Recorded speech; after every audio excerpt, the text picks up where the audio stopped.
Bonjour et bienvenue dans ce podcast de développement équestre.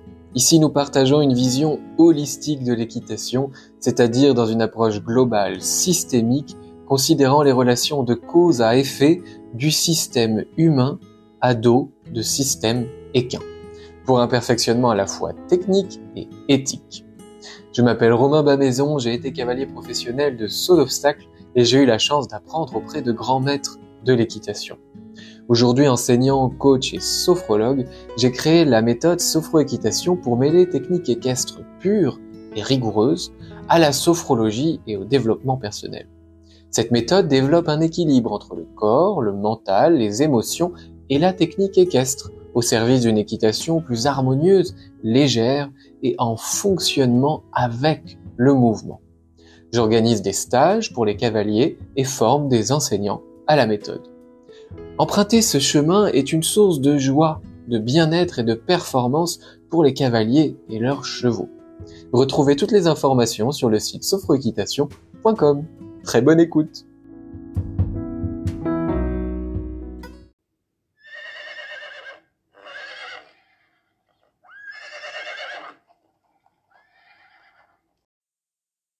Salut les équitants, merci de nous rejoindre pour un nouvel épisode de podcast. Aujourd'hui, j'ai envie de vous parler de cette nécessité parfois de revenir en arrière pour aller plus loin.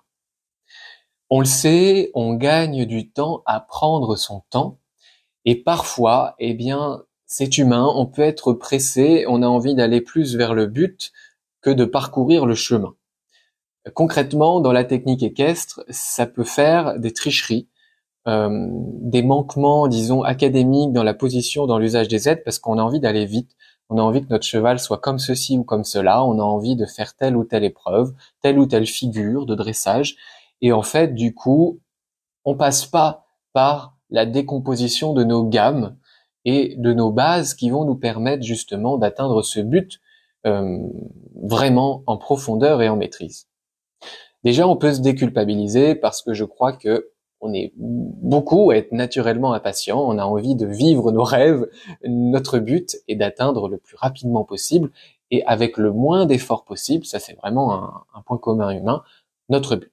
On a envie que ça aille vite et que ça nécessite le moins d'efforts possible et c'est complètement naturel puisque par définition, notre cerveau a évolué d'une manière à ce qu'on survive. Et donc, du coup, le fait d'économiser notre énergie, notre temps, c'est aussi tout simplement à la base, en fait, une question d'intelligence de vie.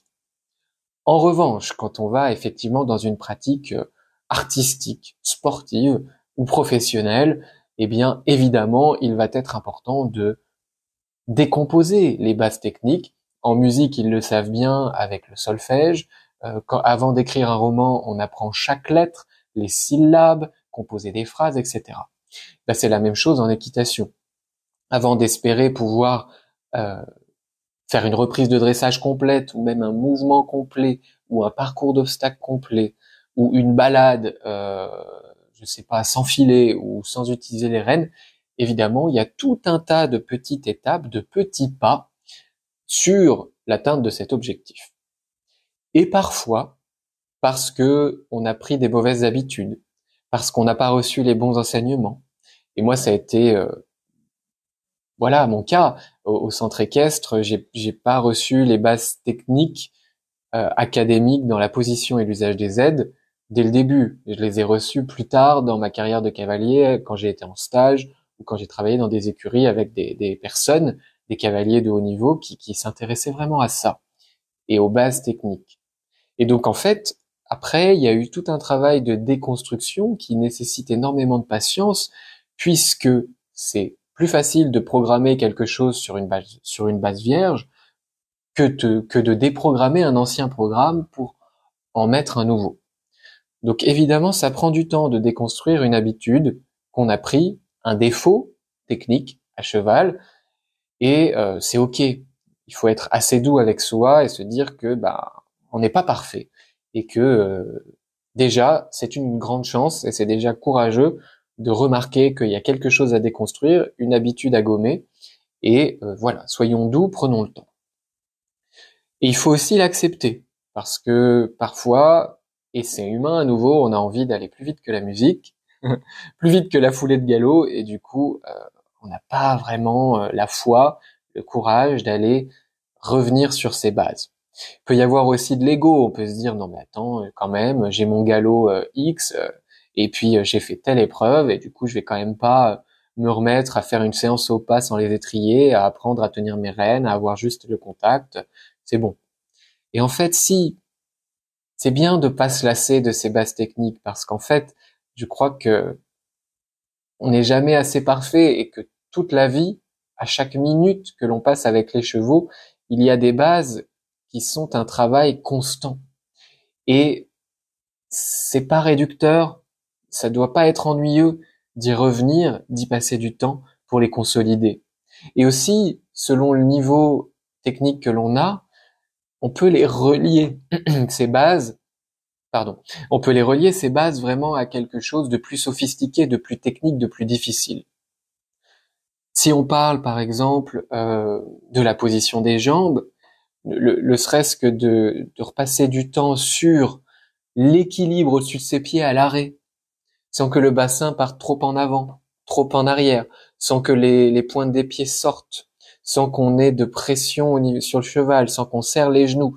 Tout ça, on comprend bien qu'il y a plein de points là qui sont nombreux, qui sont techniques, et que de repasser un peu de temps là-dessus, de se remettre en équilibre à l'arrêt sans s'accrocher aux mains, aux rênes ou sans s'appuyer sur l'encolure du cheval, ça peut être quelque chose qu'on peut faire à tout niveau. Et ensuite, ça, on va pouvoir le relier à un cavalier de dressage dans l'allongement du trot qui veut rester au-dessus de ses pieds, un cavalier d'obstacle qui veut rester au-dessus de ses pieds et fluide quand il saute un triple, et un cavalier qui veut faire une session à la jambe et qui veut positionner son bas de jambe sans pression et puis avec indépendance des aides, c'est-à-dire positionner un bas de jambe sans que l'autre jambe soit impactée. Donc vous voyez, en fait, c'est aussi intéressant de se dire que dans les bases techniques les plus bêtes, j'ai envie de dire, enfin en tout cas les plus communes, les plus basiques, eh bien il y a des liens avec ce qu'on va chercher à faire dans des figures, dans des reprises, dans des parcours plus compliqués. Donc en fait, on gagne tous, autant qu'on est, en tant qu'équitant, à se rappeler que c'est important de prendre le temps de répéter nos gammes, de passer, voilà, beaucoup de temps à la détente et même au pas, à checker notre position, notre relâchement musculaire, à checker l'usage de nos aides, le fonctionnement de nos articulations. Et puis ensuite aussi, quand on va aller dans des choses plus techniques, des déplacements latéraux, de la mobilité, du déplacement longitudinal, accélérer, ralentir dans l'allure, entre les allures, eh bien c'est bien de prendre le temps d'aller décomposer ça. Et un peu comme si on se regardait à la télé, vous savez, les cavaliers, ils filment leur compétition, puis ensuite ils décortiquent tout. Généralement, le lendemain, après la compétition, ils décortiquent techniquement ce qu'ils voient à l'écran sur la vidéo. Eh bien, on peut se dire que on voudrait faire ça aussi, nous aussi, dans notre pratique, euh, avoir un peu en arrière-plan cette vidéo qui déroule et cette tour de contrôle, c'est un peu qu'on soit notre phare dans la nuit au bord de l'océan et qu'on soit capable en temps réel, développer cette capacité en temps réel d'analyser notre pratique. Et ça, c'est possible si on développe un intérêt pour les bases techniques et si on cultive finalement cet état d'esprit d'excellence, de curiosité et d'affinage pour nos bases techniques. Tout ça pour dire que acceptons de revenir aux bases, acceptons de revenir aux essentiels de la position, de l'usage des aides, du fonctionnement du corps du cavalier dans les allures, dans les figures, dans les sauts. Acceptons de prendre le temps, peut-être de faire des séances où on a l'impression qu'on n'a pas fait grand-chose, mais en fait on a été en profondeur dans un élément technique. Et c'est OK.